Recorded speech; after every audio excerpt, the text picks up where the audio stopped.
Okay, welcome back to the channel and the recently released Super Formula 2023. It's been added to Gran Turismo 7, of course, and we're going to purchase that today and give it a spin around the Nurburgring.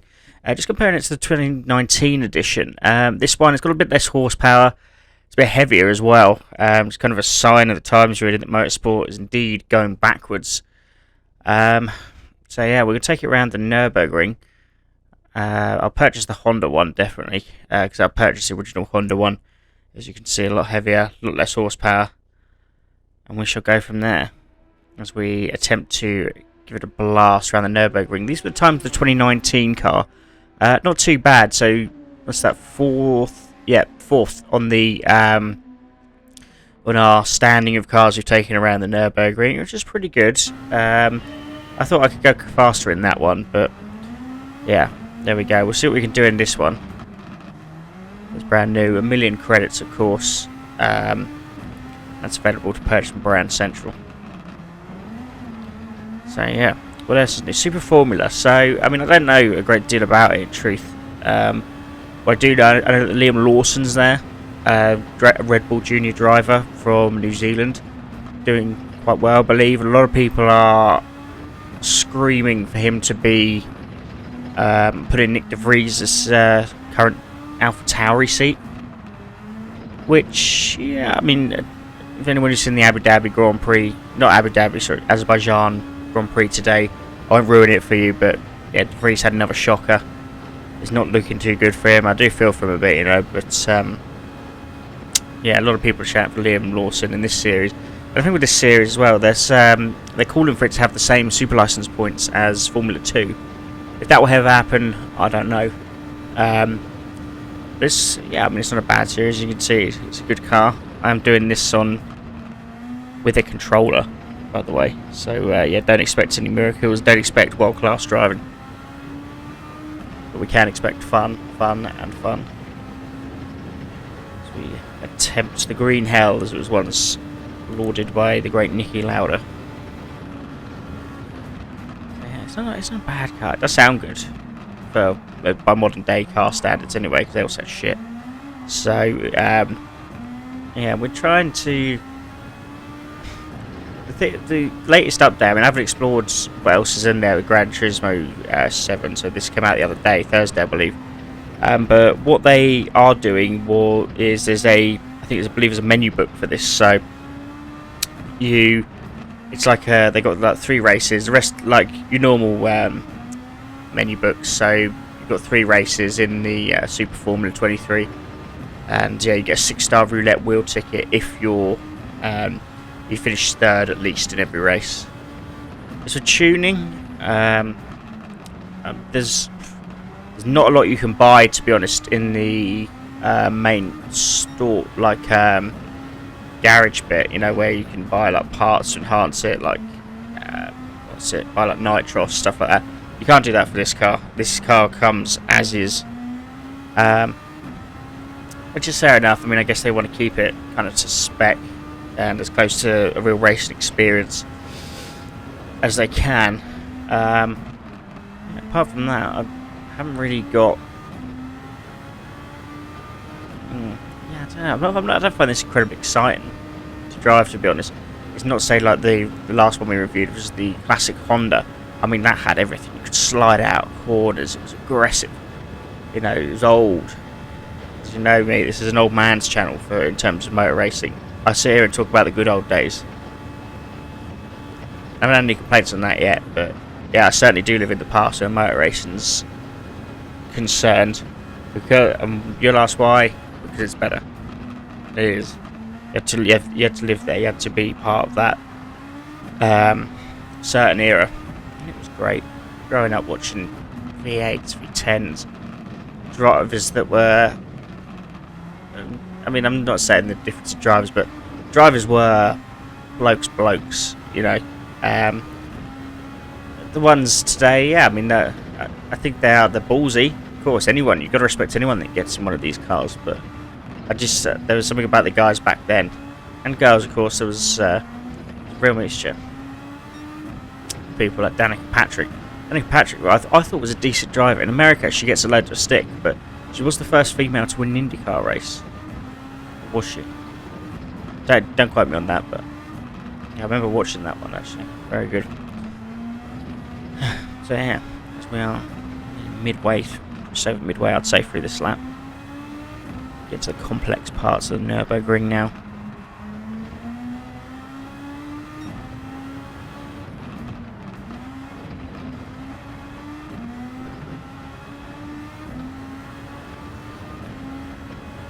This could be sometimes awkward. You have to come out there left, flat out, making sure you hit every apex or get as close to it as you can. And we know these are long arse laps. That's the thing. For Nurburgring, I mean, I've done it quite quickly in the Red Bull X, whatever it was it 19? We should, in theory, have another. There should be a Red Bull X23 if they've invented one, if they've got that sort of license. That would be a nice thing to see with Adrian Newey designing maybe one more for the Gran Turismo franchise. I'd really like to see that. Whether he does, whether they do, I don't know. About a steering wheel for a PS5, I guarantee I could extract a lot more time out of this car. Not the greatest top speed in it either.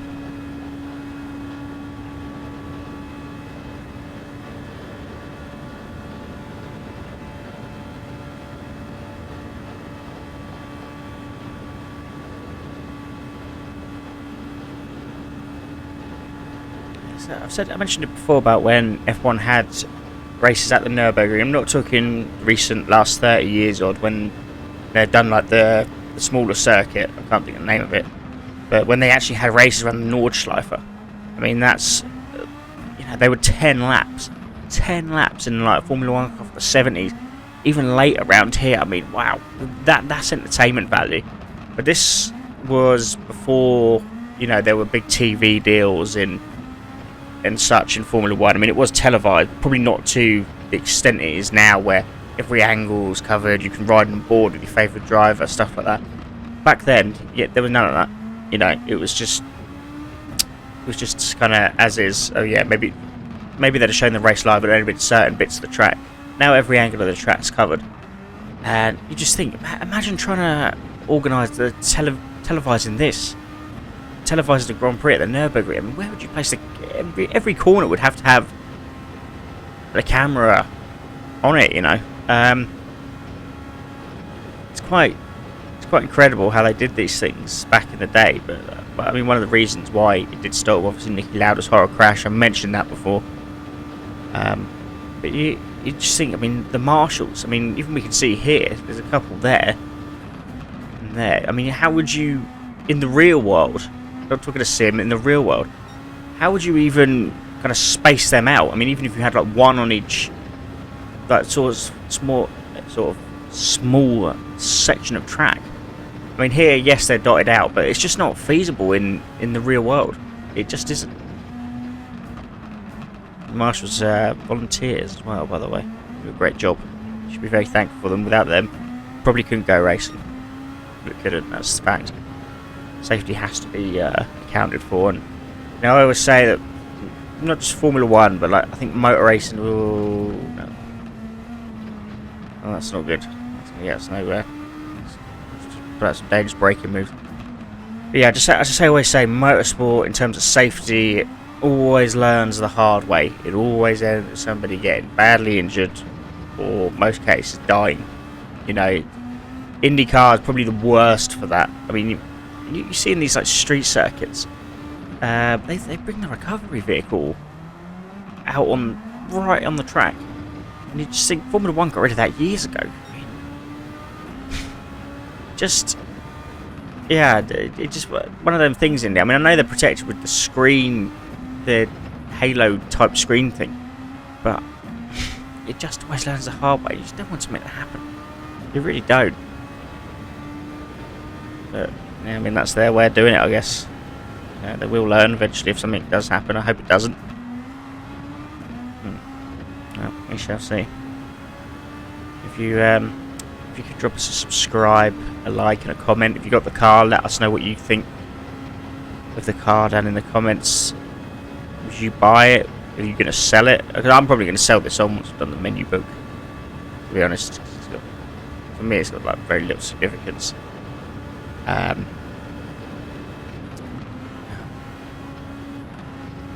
Just... Yeah, so sorry, where was I? Yeah. Yeah, if you could drop us a comment, a sub, a like, whatever you can spare, would be great. Yeah, and I do requested videos for subscribers. There's one person, I can't remember who they were, but they requested something with the Jaguar.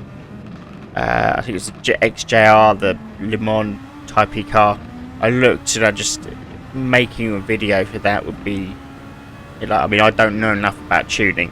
I review the cars, I drive them, I show you liveries. I don't know enough about setups to give you enough detail for you to go and then put that into practice. So you attempt to win a race. That's not for... I wouldn't want to, you know, give you like crappy advice, to be honest. So yeah, I won't be doing that, unfortunately. But yeah, if you drop a comment down for a video you want to see, I'll see if I can do it. As always, I can't promise, but most of them I can do. Thank you for your continued support within the YouTubing field. We are miles behind here. Can we make it up somewhere is the big question.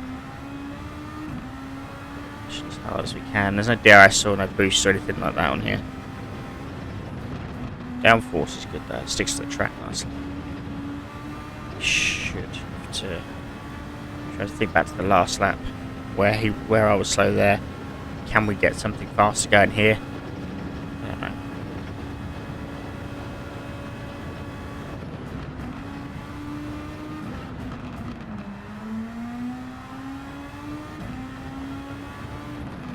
Bit of a circuit I absolutely hate. You can go wrong there. So often it does for me. Thanks for ahead. My man. Terrible.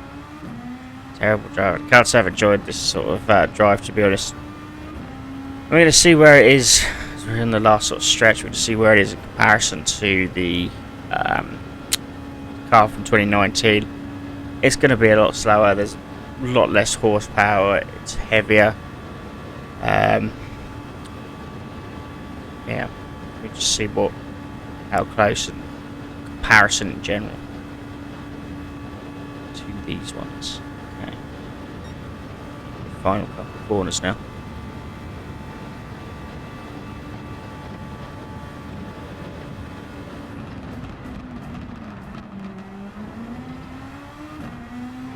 There we go.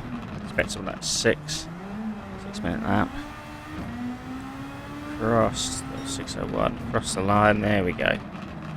That is done. So let's go over to our timing board. Here we go. So our best time in that was was that 5:59? Yeah, not great. And then we got the 5:37s, 5:44s there. Yeah, so it's gone downhill pretty much.